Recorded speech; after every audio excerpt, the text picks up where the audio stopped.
Hey everyone, welcome back to ChessWiseAcademy. If you're passionate about chess, you're going to love today's video. We're revisiting some of the most iconic games in chess history. These games have greatly influenced how we play chess and offer timeless lessons in strategy and tactics. Whether you're an experienced player or just starting out, there's something valuable to learn from these classic games. Let's get started. Our first game is known as the Immortal Game. It was played between Adolf Anderssen and Lionel Kieseritzky in 1851. So first we have e4, e5, the king's pawn game. Next we have f4 from Anderson. It is also known as the king's gambit. It is a flawed opening because white does not get any advantage whatsoever. Back in the day, people really loved to sacrifice pawn early in the game to gain central space and piece activity. Next we have e takes f4 from black and bishop c4 targeting the weak pawn on the f7 square. Next we have queen h4 check and king f1 sidestepping. Now even though white has lost the right to castle, white has two central pawns and the black's queen is a target for white's pieces. Next we have b5, which is not a good move, but the idea is to give up a pawn to relieve some pressure from the f7 square. After bishop to b5, we have knight f6 targeting the pawn on the e4 square. Next we have knight f3 counter-attacking the queen. And after queen h6, we have d3 solidifying the center, not a bad move. Next we have knight h5 from black. Now this move does have a threat.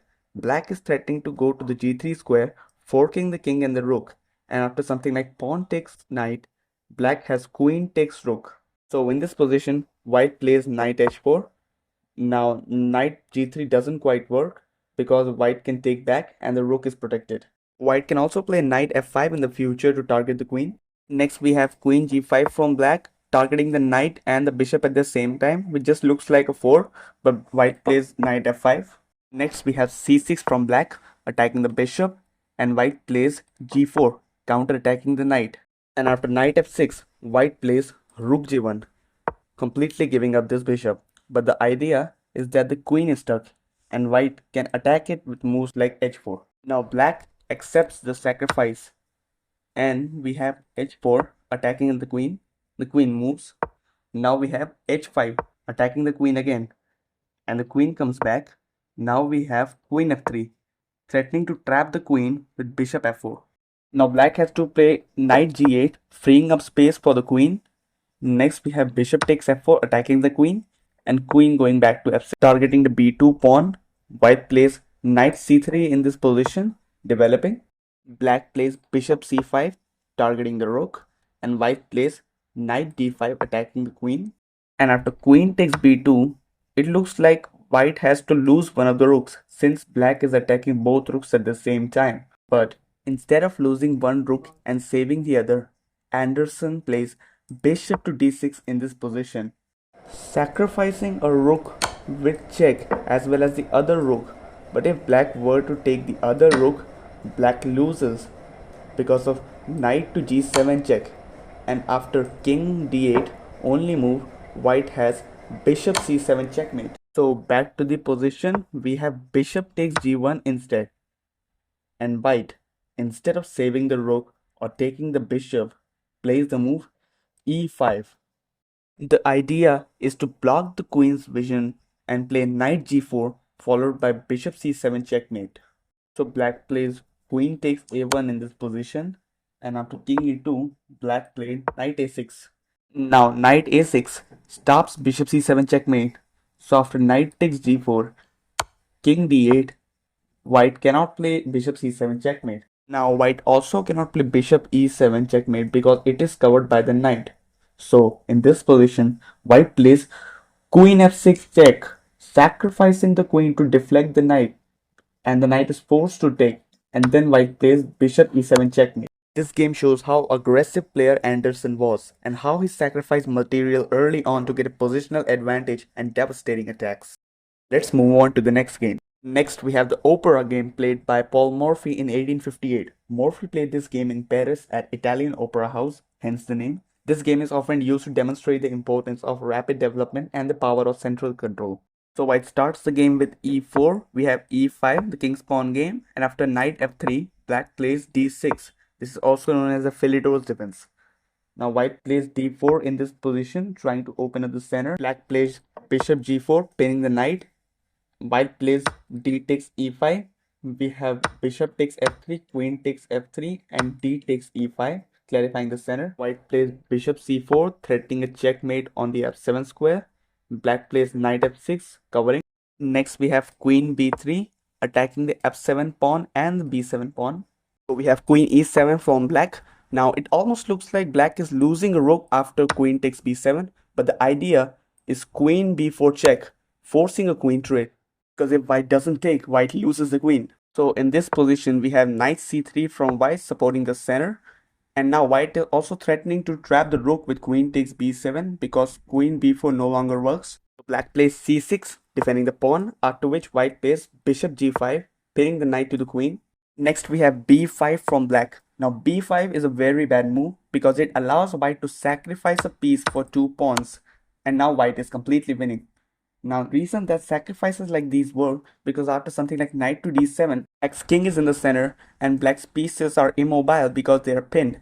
And in the future, white is also about to put even more pressure with moves like long castle and queen a4.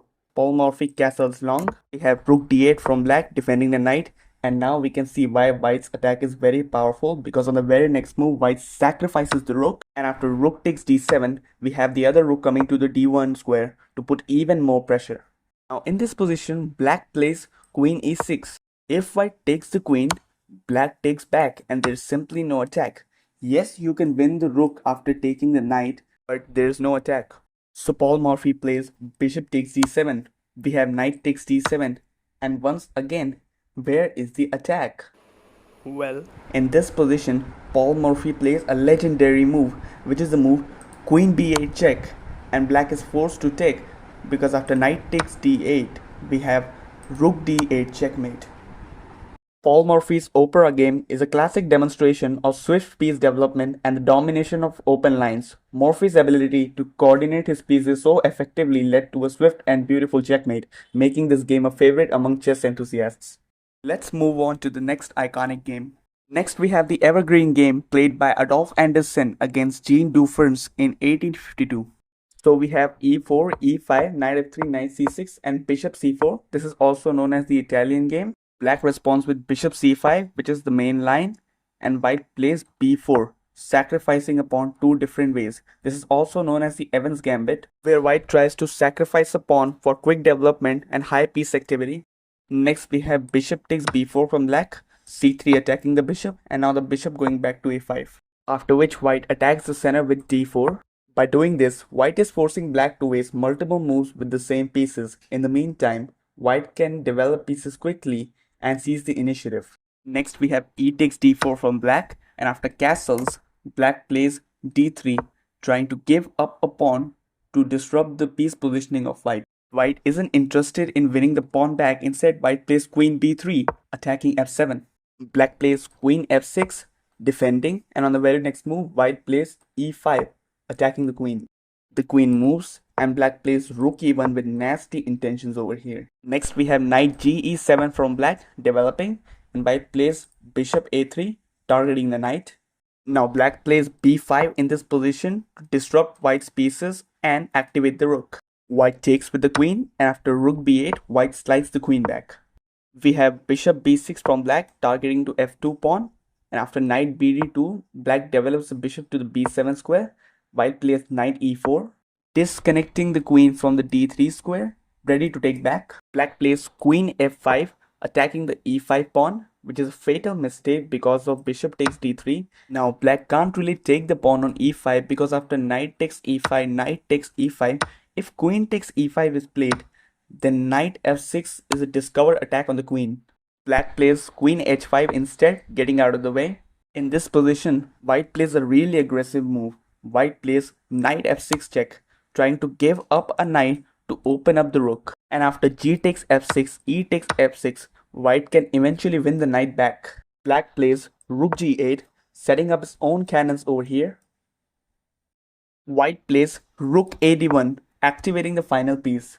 Now rook ad1 almost looks like a blunder because of this move. How can that happen? Did Adolf Anderssen just blunder? No. In this position, white plays rook takes e7, sacrificing the rook, and after knight takes e7, white plays very beautiful Queen takes d7 check. Wait, that queen's not guarded? Yes. Black takes the queen and white plays bishop f5. Double check. If the king comes out, then bishop d7 is checkmate. And if the king goes back, then bishop d7 anyway.